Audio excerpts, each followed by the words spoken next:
Amém? Quem está feliz aí? Amém, glória a Deus. Uns levantaram as mãos, outros deram um sorriso, enfim. Importante que a gente saiba demonstrar a nossa felicidade em Cristo. Queridos, eu quero começar o nosso culto de quarta-feira, né? É o último culto antes de nós, eu e minha família, estarmos aí viajando, né? Tirando aí alguns dias de descanso. Ficaremos aí uma semana ausente, mas com certeza eu sei que a igreja estará bem cuidada pelo dono da igreja, que é Jesus, e também pelos irmãos, né, que estarão aqui, pastor Lucas, que é servo de Deus, não deixa nada a desejar, né? É tão servo de Deus quanto eu. Então, tem também os outros irmãos que estão aí, o Ricardo, nosso vice-presidente, irmão Tiãozinho, irmã Cecília, Eliane, Beth, Kesley, enfim, os irmãos estão aí para servir ao Senhor.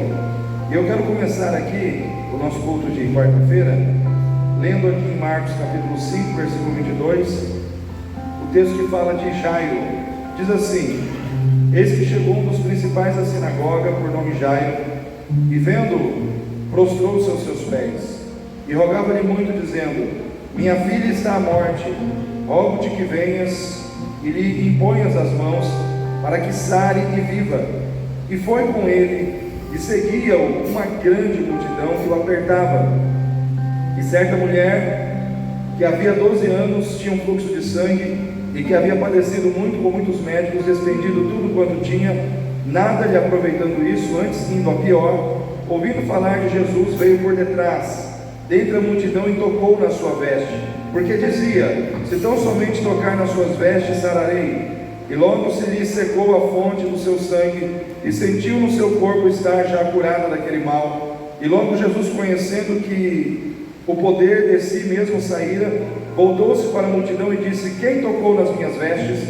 E disseram-lhe os seus discípulos: vês que a multidão te aperta e dizes: quem me tocou? E ele olhava em redor para ver a que isto fizera. Então a mulher, que sabia o que lhe tinha acontecido, temendo e tremendo, aproximou-se e prostrou-se diante dele e disse-lhe toda a verdade. E ele lhe disse: filha, a tua fé te salvou, vai em paz e ser curada deste mal. Estando ele ainda falando, chegaram alguns do principal da sinagoga, a quem disseram: a tua filha está morta, para que enfadas o mestre? E Jesus, tendo ouvido essas palavras, disse ao principal da sinagoga: não temas, crê somente. Não temas, crê somente. Irmãos, nós sabemos que Jesus, ele foi até o fim com Jairo. Jesus foi até o fim nessa caminhada com Jairo, e essa caminhada ela não terminou em morte, ela terminou em vida.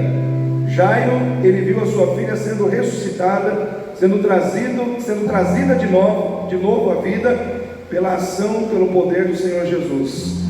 E irmãos, eu vejo aqui na pessoa de Jairo algumas lições importantes para nós, que nós precisamos também exercitar na nossa vida como pessoas de fé. A primeira lição é que Jairo, ele andou com Jesus, mesmo no momento em que Jesus não havia ainda resolvido o seu problema.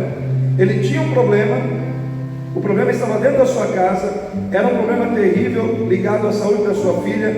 Esse problema se agravou, de uma doença, aquele problema se transformou numa morte, mas ele não deixou de andar com Jesus, mesmo quando Jesus ainda não tinha resolvido o seu problema.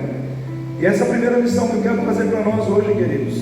Nós temos que andar com Jesus independente dos problemas que nós temos, independente do que Jesus fez ou não para solucionar os nossos problemas. Nós temos que andar com Jesus independente disso.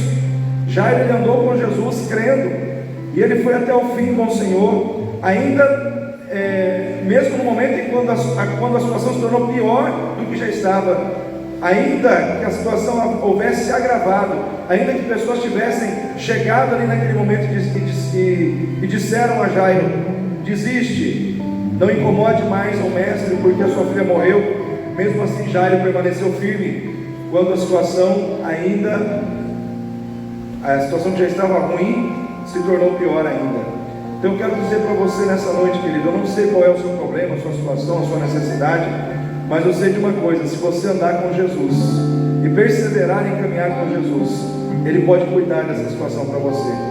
Ele pode resolver para você aquilo que você nunca vai conseguir resolver, mas o seu foco deve estar em andar com Jesus, permanecer firme em andar com Jesus.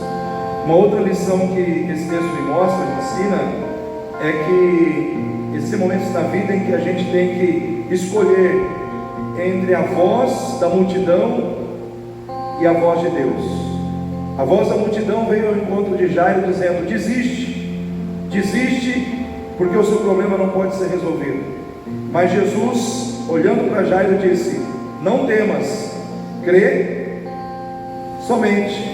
Não temas, crê somente. Naquele momento Jairo ele tinha duas opções: ou ele ficava com a voz da multidão e com aquilo que a multidão estava dizendo para ele, que no caso era desistir, ou ele ficava com a palavra do Senhor que dizia para ele: não temas, crê somente. Eu pergunto para você, diante das suas lutas, qual palavra tem falado mais forte ao teu coração? A palavra que vem de Deus, ou a palavra que vem das pessoas que estão andando na incredulidade, que não conhecem o poder de Deus, que não experimentaram ainda o agir de Deus em suas vidas, e por isso elas com muita facilidade descreem daquilo que Deus pode fazer? Qual palavra tem sido a palavra que tem dado sustentação à sua vida? Qual palavra tem falado mais forte ao seu coração? A palavra do Senhor ou a palavra da multidão? Na vida de Jairo, o que prevaleceu foi a palavra de Deus, e porque a palavra de Deus prevaleceu, o milagre prevaleceu, a vitória prevaleceu, a cura prevaleceu, a solução do problema prevaleceu. Então nessa noite eu quero declarar sobre a tua vida que na palavra de Deus pode acontecer o mesmo sobre a tua vida, se você permitir que a palavra de Deus fale mais alto no seu coração. Se você se firmar na palavra, eu acredito que tudo aquilo que existe de bênção por trás da palavra do Senhor vai chegar na tua casa, vai chegar na tua vida, vai trazer vitória para você, vai trazer milagre sobre a sua vida. Amém? Quem crê?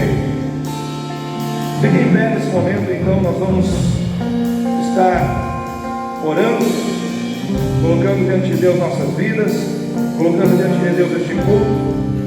Pai querido, em nome do Senhor Jesus, nós queremos te agradecer por estarmos na tua casa, por estarmos aqui reunidos mais uma vez como igreja do Senhor, e pedir o direcionamento do Senhor sobre as nossas vidas hoje.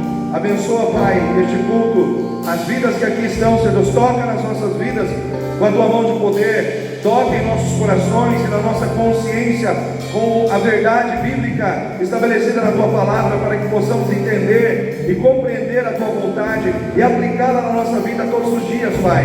Abençoa, Pai, cada vida que aqui veio. Levanta o teu povo, ó Deus, para servir, para adorar, para fazer a diferença neste mundo, meu Pai. Levanta aqui uma igreja forte, levanta aqui uma igreja guerreira, levanta aqui uma igreja comprometida com a palavra, comprometida em fazer a tua vontade, ó Deus, comprometida em cumprir com os teus mandamentos, Senhor, e andar na tua presença. Levanta aqui uma igreja que evangeliza, que faz missões, ó Pai, que faz a diferença na vida daquele que está doente, na vida daquele que está caído. Levanta aqui uma igreja, meu Pai, guiada pelo Espírito Santo, cheia do Espírito Santo, meu Pai. Levanta aqui uma igreja de adoradores na presença do Senhor, meu Pai. Eu entrego agora as nossas vidas, eu entrego agora este culto, meu Pai, nas tuas mãos. Eu te agradeço, meu Pai, mais uma vez, colocando tudo diante do Senhor em oração, em nome do Senhor Jesus. Amém. Aleluia.